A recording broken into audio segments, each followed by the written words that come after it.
আসসালামু আলাইকুম, welcome to my another new blog. দিন ধরে চেষ্টা করছিলাম আমার ছাদ বাগান নিয়ে একটা ভিডিও তৈরি করার, যেটা ফাইনালি আজকে করেই ফেললাম। ছাদ বাগানটা আমার, কিন্তু ছাদ বাগানের একটা গাছও আমার লাগানো না। গাছগুলো সব লাগিয়েছে আমার হাজব্যান্ড। এখানে যতগুলো গাছ আছে সবগুলোই তার শখের গাছ, কিন্তু এত শখের গাছের মধ্যেও তার স্পেশাল ওয়ান আছে। তিনি হলেন ম্যান্ডারিন কমলা। এই গাছটা সাধারণত 8 থেকে 15 ফুট পর্যন্ত লম্বা হয়। অবশ্য নিয়মিত ছাঁটাই করতে হয়। পাতাগুলো হয় গাঢ় সবুজ ও চকচকে। তখন ধরে যার বর্ণনা দিচ্ছিলাম তিনি হলেন ইনি।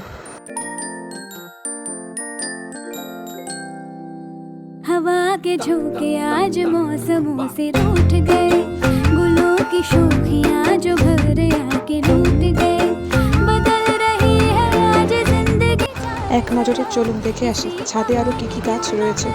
सारी कोयलें बनी है आज डाकियां, कुहू कुहू में चिट्ठियां पढ़े मजाकियां, इन्हें कहो के ना छुपाए किसने है लिखा बताए, उसकी आज मैं नजर उतार लूं, सवार लूं, है सवार लूं, सवार लूं, सवार लूं।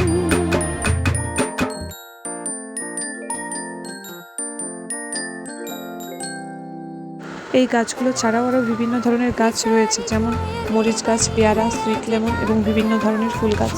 আর হ্যাঁ, শিউলি ফুল গাছে বল্লার চাক হয়েছিল, যেটা আমরা আগুনের মাধ্যমে পোড়াচ্ছিলাম। আজ এ পর্যন্তই, আল্লাহ হাফেজ। যারা ধৈর্য সহকারে আমার ভিডিওটি শেষ পর্যন্ত দেখেছেন তাদেরকে অসংখ্য ধন্যবাদ।